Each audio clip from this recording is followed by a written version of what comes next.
Indian നേവിയിൽ ഒരു ജോലി ആഗ്രഹിക്കുന്നവർക്ക്, അതായത് 10ാം ക്ലാസ് ഉള്ളവർക്ക് പുതിയൊരു അപേക്ഷ കൂടി ഇപ്പോൾ ഓൺലൈനായിട്ട് വിളിച്ചിരിക്കുകയാണ്. അതുമായി ബന്ധപ്പെട്ട കാര്യങ്ങളായിരിക്കും ഇന്നത്തെ ഈ ഒരു വീഡിയോയിലൂടെ നമ്മൾ പ്രധാനമായിട്ടും ചർച്ച ചെയ്യാൻ പോകുന്നത്.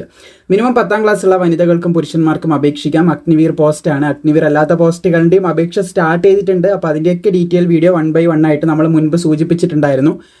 14ാം തീയതി ഇന്ന് മുതൽ നമ്മുടെ നേവിയുടെ അപേക്ഷ തുടങ്ങാനായിട്ട് പോകുന്നുണ്ട്.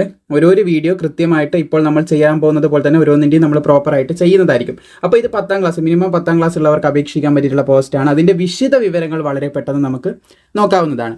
ഇവിടെ നിങ്ങൾക്ക് കാണാൻ സാധിക്കുന്നതാണ് ഓൺലൈൻ അപേക്ഷ വിളിച്ചിട്ടുള്ളത് അൺമാരീഡ് ആയിട്ടുള്ള മെയിൽ ആൻഡ് ഫീമെയിൽസിൽ നിന്നാണ്. 01/2027, 02/2027 എന്നുള്ള ഇൻടേക്കിലേക്കാണ്, അതായത് ബാച്ചുകളിലേക്കാണുള്ള അപേക്ഷയാണ് ഇപ്പോൾ നിലവിൽ വിളിച്ചിട്ടുള്ളത്. അപ്പോൾ ഈ 2 ബാച്ചുകളിലേക്കുള്ള അപേക്ഷ ഇപ്പോൾ നിലവിൽ വിളിച്ചത് കൊണ്ട് തന്നെ വനിതകൾക്കും പുരുഷന്മാർക്കും ഇതിന് അപേക്ഷിക്കാൻ സാധിക്കും. അൺമാരീഡ് ആയിരിക്കണം. അതുപോലെ വിദ്യാഭ്യാസ യോഗ്യത ഈ ഒരു പോസ്റ്റിൻ്റെ പറഞ്ഞിട്ടുള്ളത് 50% മാർക്ക് 10ാം ക്ലാസ്സിൽ ഉണ്ടെങ്കിൽ നിങ്ങൾക്ക് അപേക്ഷിക്കാൻ സാധിക്കുമെന്നാണ് പറഞ്ഞിട്ടുള്ളത്. ബാച്ച് 1ൻ്റെ ഇത് വരുന്നത്, പ്രായപരിധി വരുന്നത് 1 ഡിസംബർ 2004 31 മെയ് 2009 ഈ ഒരു ഡേറ്റിലും ഇതിൻ്റെ ഇടയിലും ജനിച്ചവർക്ക് അപേക്ഷിക്കാം. ബാച്ച് 2ലേക്കാണെങ്കിൽ 1 മെയ് 2005 31 ഒക്ടോബർ 2009 ഈ ഒരു ഡേറ്റിലും ഇതിൻ്റെ ഇടയിലും ജനിച്ചവർക്ക് അപേക്ഷിക്കാം. അതായത് 1 ഡിസംബർ 2004 അതുപോലെ തന്നെ 31 ഡിസംബർ 2009 ഈ ഒരു ഡേറ്റിലും ഇതിൻ്റെ ഇടയിലും ജനിച്ചവരാണ് നിങ്ങളെങ്കിൽ ഇതിന് 2നും കൊടുക്കാൻ സാധിക്കുമെന്ന് നമുക്ക് കൃത്യമായിട്ട് പറയാൻ സാധിക്കുന്നതാണ്. സോ ഈ ഒരു ഡേറ്റ് എന്ന് വെച്ചാൽ ഡിസംബർ 1 ശേഷം ഇവിടെ കൃത്യമായിട്ട് നിങ്ങൾക്ക് മനസ്സിലായിട്ടുണ്ടാവും. ഫസ്റ്റ് ബാച്ചിൻ്റെയും സെക്കൻഡ് ബാച്ചിൻ്റെയും ഏജ് ലിമിറ്റ് മനസ്സിലായിട്ടുണ്ടാവും. അപ്പോൾ ഇതിന് 2നും ചിലവർക്ക് ഏജ് കഴിഞ്ഞവരുണ്ടാവാം, 1 മാത്രം കൊടുക്കാൻ പറ്റുന്നവരുണ്ടാവാം, ചിലവർക്ക് 2ഉം കൊടുക്കാൻ പറ്റുന്നവരുണ്ടാവാം. ഇപ്പോൾ 2 ഇൻടേക്കിലേക്കുള്ള അല്ലെങ്കിൽ 2 ബാച്ചിലേക്കുള്ള അപേക്ഷയാണ് വിളിച്ചിട്ടുള്ളത്. അൺമാരീഡ് ആയിട്ടുള്ളവർക്ക് ഇപ്പോൾ ഇതിന് അപേക്ഷിക്കാൻ സാധിക്കുന്നതാണ്. പിന്നെ നിങ്ങൾക്ക് ഇതിൻ്റെ ലീവ് അറിയാമെന്ന് കരുതുന്നു. അഗ്നിവീർ 4 വർഷത്തെ ജോബാണ് വരുന്നത്. കുറച്ചധികം പേര് ഇതിൽ പെർമനൻ്റ് ആക്കുമെന്നുള്ള കാര്യമൊക്കെ നമുക്ക് ഇൻഫർമേഷൻ ലഭിച്ചിട്ടുണ്ടായിരുന്നു. എന്തായാലും ഈ വർഷം കുട്ടികൾ ഇറങ്ങുമ്പോഴേ നമുക്കത് കൃത്യമായിട്ട് മനസ്സിലാക്കാനായിട്ട് സാധിക്കത്തുള്ളൂ. എത്ര പെർമനൻ്റ് ആക്കുന്നുണ്ട്, എത്ര പേര് പുറത്ത് വരുന്നുണ്ടെന്ന് മനസ്സിലാക്കാൻ സാധിക്കത്തുള്ളൂ. അപ്പോൾ ലീവ് വരുന്നത് 30 ലീവാണ് ഒരു വർഷം വരുന്നത്. 4 വർഷമാണ് നിങ്ങൾക്ക് ലീവ് ഇത് വരുന്നത്, ജോലി വരുന്നത്. അപ്പോൾ 4 വർഷത്തിൽ 1 വർഷം 1 മാസമാണ് നിങ്ങൾക്ക് ലീവ് കിട്ടുന്ന കാര്യങ്ങളൊക്കെ പറഞ്ഞിട്ടുള്ളത്. അതുപോലെ തന്നെ നിങ്ങളുടെ ശമ്പളം, ഇതൊക്കെ നമ്മൾ എല്ലാ വീഡിയോയിലും പറയുന്നതാണെങ്കിലും ഒന്ന് സൂചിപ്പിക്കാം. ആദ്യ വർഷം 30,000 ഉണ്ടെങ്കിലും 21,000 മാത്രമേ കയ്യിൽ ലഭിക്കത്തുള്ളൂ. 9,000 ഗവൺമെൻറ് പിടിച്ച് വെക്കുന്നതായിരിക്കും. 9,000 നിങ്ങളുടെ കയ്യിൽ ലഭിക്കുന്നതുമായിരിക്കും. സോ 9,000 അല്ല, 21,000 നിങ്ങൾക്ക് കയ്യിൽ ലഭിക്കും. 9 ഗവൺമെൻറ് പിടിച്ചു വെക്കും. പിന്നെ ഗവൺമെൻറ് തന്നെ കോൺട്രിബ്യൂട്ട് ചെയ്യും ഒരു ഫണ്ട്. അങ്ങനെ എല്ലാം കൂടി ഓരോ വർഷം ലഭിക്കുന്നതും ഗവൺമെൻറ് പിടിച്ചു വെക്കുന്നതും നിങ്ങളുടെ കയ്യിൽ ലഭിക്കുന്നതാണ് കേട്ടോ. ഇത് ഇവിടെ കുറച്ച് ഇൻ ഹാൻഡ് 70% നിങ്ങൾക്ക് ഇൻ ഹാൻഡിൽ ലഭിക്കുന്നതായിട്ട് ബന്ധപ്പെട്ട കാര്യങ്ങൾ ഇവിടെ കാണാൻ സാധിക്കുന്നതാണ്. 30% ഗവൺമെൻറ് പിടിക്കുന്നതായിട്ട് നിങ്ങളുടെ സാലറിയിൽ നിന്ന് പിടിക്കുന്നതായിട്ടുള്ള കാര്യങ്ങൾ നിങ്ങൾക്ക് കാണാനായിട്ട് സാധിക്കുന്നതാണ്. അപ്പോൾ അങ്ങനെ പോകുന്ന സമയത്ത് ലാസ്റ്റ് നിങ്ങളുടെ കയ്യിൽ നിന്ന് പിടിച്ച ഫണ്ടും പിന്നെ ഗവൺമെൻറ് ആഡ് ചെയ്യുന്ന ഫണ്ടൊക്കെ കൂടി ഒരു 10 ലക്ഷത്തിൻ്റെ രൂപ അതിൻ്റെ അടുത്തുണ്ടാവും. അപ്പോൾ അത് രണ്ടും നിങ്ങൾക്ക് തരുന്നതായിരിക്കും നിങ്ങളുടെ സർവീസ് കഴിഞ്ഞ് വരുന്ന സമയത്തേക്ക്. സോ ഇങ്ങനെയാണ് ഇതിൻ്റെ ഒരു സാലറീൻ്റെ ഒരു സിസ്റ്റം വർക്ക് ചെയ്യുന്നത് എന്ന് പ്രത്യേകം ശ്രദ്ധിച്ചിരിക്കുക. സോ സെലക്ഷൻ പ്രോസസ്സ് എന്ന് പറയുന്നത് സ്റ്റേജ് 1, അതായത് സ്റ്റേജ് 1 എന്ന് പറയുന്നത് എക്സാമിനേഷനാണ്. അത് മെയ് 2026 കണ്ടക്ട് ചെയ്യുന്നത്. അതായത് ഏപ്രിൽ മെയ് മാസം. ഇനി അത്രയും സമയമുള്ളൂ. ഏകദേശം പൂർണ്ണമായിട്ട് നമ്മുടെ കയ്യിൽ 1.5 മാസം ഉണ്ടാകുമെന്ന് വേണ്ടിക്ക് നമുക്ക് എക്സ്പെക്റ്റ് ചെയ്യാൻ സാധിക്കുന്നതാണ്. സോ ഇതിന് പഠിക്കാൻ ആവശ്യമായിട്ടുള്ള PDF മെറ്റീരിയൽ ആവശ്യമാണ്. ജസ്റ്റ് ഒന്ന് കമൻറ്റ് ചെയ്താൽ മതി. നമുക്കിനി കുറച്ചധികം PDF മെറ്റീരിയൽ ലോഞ്ച് ചെയ്യാനുണ്ട്. അപ്പോൾ അത് കഴിഞ്ഞ ഉടനെ തന്നെ ഇതിന് പഠിക്കാനുള്ളത് നമ്മൾ ക്രിയേറ്റ് ചെയ്യുന്നതായിരിക്കും.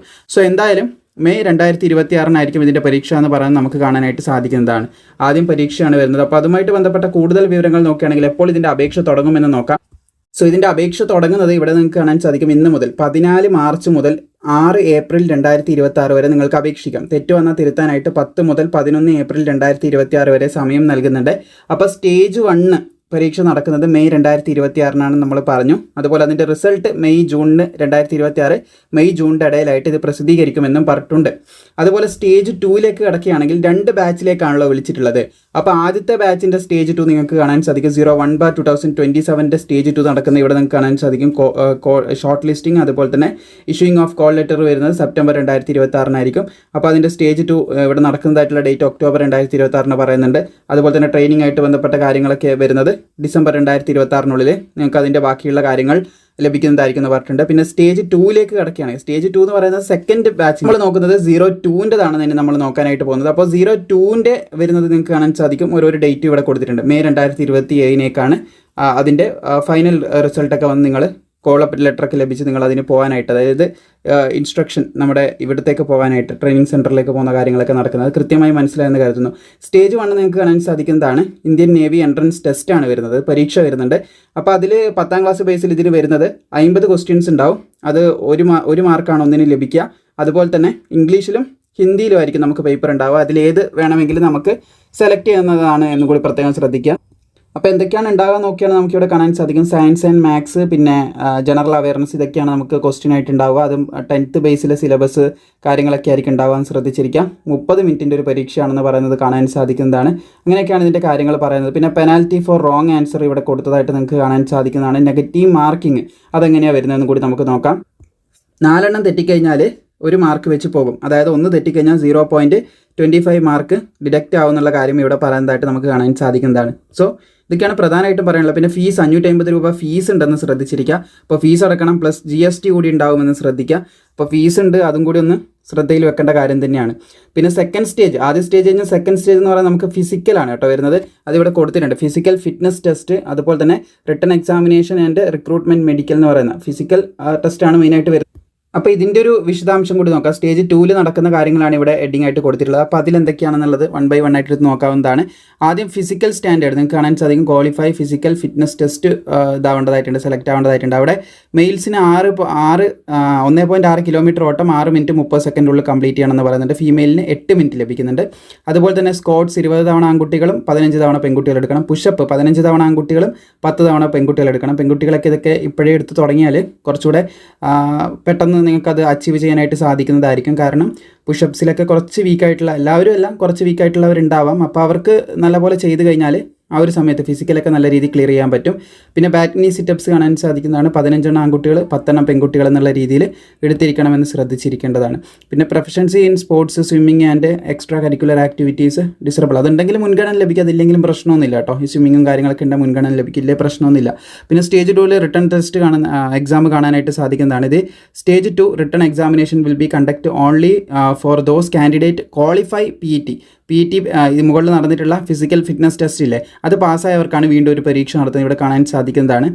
ക്വസ്റ്റ്യൻ വരുന്നത് 50 ക്വസ്റ്റ്യൻ ആയിരിക്കും ഉണ്ടാവുക. 1 മാർക്ക് ഒന്നിന് ലഭിക്കും. ഹിന്ദിയിലും ഇംഗ്ലീഷിൽ തന്നെ നേരത്തെ പറഞ്ഞ അതേ ടൈപ്പ് തന്നെയാണ് പരീക്ഷയും കാര്യങ്ങളൊക്കെ പോകുന്നത്. നേരത്തെ പറഞ്ഞ 10th സിലബസ് 30 മിനിറ്റ് ആ ഒരു സംഭവം തന്നെയാണ് ഇവിടെയും വർക്കാവുന്നത് എന്ന് പ്രത്യേകം ശ്രദ്ധിച്ചിരിക്കുക. പിന്നെ നിങ്ങൾക്ക് മെഡിക്കൽ ഉണ്ടാവും. റിക്രൂട്ട്മെൻറ്റ് മെഡിക്കൽ എക്സാമിനേഷനുമായിട്ട് ബന്ധപ്പെട്ട കാര്യങ്ങളൊക്കെയാണ് വരുന്നത്. അപ്പോൾ അങ്ങനെയാണ് ഇതിൻ്റെ മെഡിക്കൽ സ്റ്റാൻഡ്സും കാര്യങ്ങളൊക്കെ ഇവിടെ കൊടുത്തതായിട്ട് കാണാൻ സാധിക്കുന്നതാണ്. മെഡിക്കൽ പാസ്സാവേണ്ടതായിട്ടുണ്ട്. അതുപോലെ മിനിമം ഹൈറ്റ് സ്റ്റാൻഡേർഡ് ഇവിടെ കാണാൻ സാധിക്കും. Minimum height standard four male and female 157 സെൻറ്റിമീറ്ററെങ്കിലും ഉണ്ടായിരിക്കണം എന്നാണ് പറഞ്ഞിട്ടുള്ളത്. പിന്നെ ഐസൈറ്റും കാര്യങ്ങളൊക്കെ പെർഫെക്റ്റ് ആയിരിക്കണം എന്നുള്ള കാര്യം കൂടി ശ്രദ്ധിച്ചിരിക്കാം. അപ്പോൾ ട്രെയിനിങ് അഗ്നിവീർ 01/2027 ടെൻറ്റേറ്റീവ്ലി അത് നടത്താനായിട്ട് പോകുന്നത് December 2026. നമ്മൾ നേരത്തെ പറഞ്ഞില്ല, അതേ കാര്യം തന്നെ ഒന്ന് ആവർത്തിച്ചെന്ന് മാത്രമേ ഉള്ളൂ. അപ്പോൾ ഇത്രയധികം കാര്യങ്ങളാണ് പ്രധാനമായിട്ടും പറയാനുള്ളത്. എല്ലാ കാര്യങ്ങളും വിശദമായിട്ട് നിങ്ങൾക്ക് മനസ്സിലായെന്ന് കരുതുന്നു. സ്റ്റേജ് 1 അതായത് ഇതിന് അപ്ലൈ ചെയ്യേണ്ടത് നേവിൻ്റെ വെബ്സൈറ്റിലൂടെയാണ്. അപ്ലൈ ചെയ്യാനുള്ള ലിങ്ക് പിന്നെ ഈ നോട്ടിഫിക്കേഷൻ ലിങ്ക് എല്ലാം താഴെ കൊടുത്തിട്ടുണ്ട്. അപ്പോൾ അതിലൂടെ നിങ്ങൾക്ക് കാര്യങ്ങൾ മനസ്സിലാക്കാം. ലാസ്റ്റ് ഡേറ്റ് 6 ഏപ്രിൽ 2026 ആണ്. വീഡിയോ ഇഷ്ടപ്പെട്ടാൽ ലൈക്ക് ചെയ്യാനും മാക്സിമം സുഹൃത്തുക്കളിലേക്ക് ഷെയർ ചെയ്യാനും മറക്കണ്ട. ഈ നോട്ടിഫിക്കേഷൻ നിങ്ങൾക്ക് താഴെ ലഭിക്കും. പിന്നെ നമ്മുടെ PDF മെറ്റീരിയൽ നിങ്ങൾക്ക് പർച്ചേസ് ചെയ്യാൻ നമ്മുടെ ടീമിന് മെസ്സേജ് അയക്കാവുന്നതാണ്. നിലവിൽ ഇപ്പോൾ ഇതിൻ്റെ PDF ആയിട്ടില്ല. ആയിക്കഴിഞ്ഞാൽ ഉടനെ തീർച്ചയായിട്ടും നിങ്ങൾക്ക് ലഭ്യമാക്കുന്നതായിരിക്കും. പിന്നെ നമ്മുടെ വാട്സപ്പ് ചാനലുണ്ട്, ടെലിഗ്രാം ചാനൽ, ഇതൊക്കെ ഉണ്ട്. അതിൽ ജോയിൻ ചെയ്തിരുന്നാൽ നമ്മൾ അപ്ഡേറ്റ് ചെയ്യുന്ന ഓരോ PDF മെറ്റീരിയൽ നിങ്ങൾക്ക് അവിടെ ലഭിക്കുന്നതായിരിക്കും. അതുപോലെ നിങ്ങൾ ആർമി, GD, അതുപോലെ തന്നെ വുമൺ മിലിറ്ററി പോലീസിനൊക്കെ പ്രിപ്പയർ ചെയ്യുന്നവരാണെങ്കിൽ നമ്മുടെ സൈറയുടെ ക്ലാസ് നിങ്ങൾക്ക് ലഭിക്കുന്നതായിരിക്കും. സൈറയുടെ ക്ലാസ്സുകൾ നമ്മൾ പ്രൊവൈഡ് ചെയ്യുന്നുണ്ട്. സോ അതിന് ഫീസ് വരുന്നത് 399 രൂപയാണ്. സോ ഈ ഒരു എമൗണ്ടിൽ നിങ്ങൾക്ക് നമ്മുടെ സൈറേൻ്റെ ക്ലാസ് എടുക്കേണ്ട ഡീറ്റെയിൽസ് ലിങ്കും കൂടി താഴെ കൊടുത്തിട്ടുണ്ട്. അവിടെ നിന്ന് നിങ്ങൾക്ക് താല്പര്യമുണ്ടെങ്കിൽ ആർമിക്ക് നിങ്ങൾ പ്രിപ്പയർ ചെയ്യുന്നുണ്ട്, അഗ്നിവീറിന് പ്രിപ്പയർ ചെയ്യുന്നുണ്ടെങ്കിൽ അവിടെ എൻക്വയറി ചെയ്യാവുന്നതാണ്. അപ്പോൾ സുഹൃത്തുക്കളിലേക്ക് ഷെയർ ചെയ്യാനും വീഡിയോ ഇഷ്ടപ്പെട്ട ലൈക്ക് ചെയ്യാനും മറക്കേണ്ട.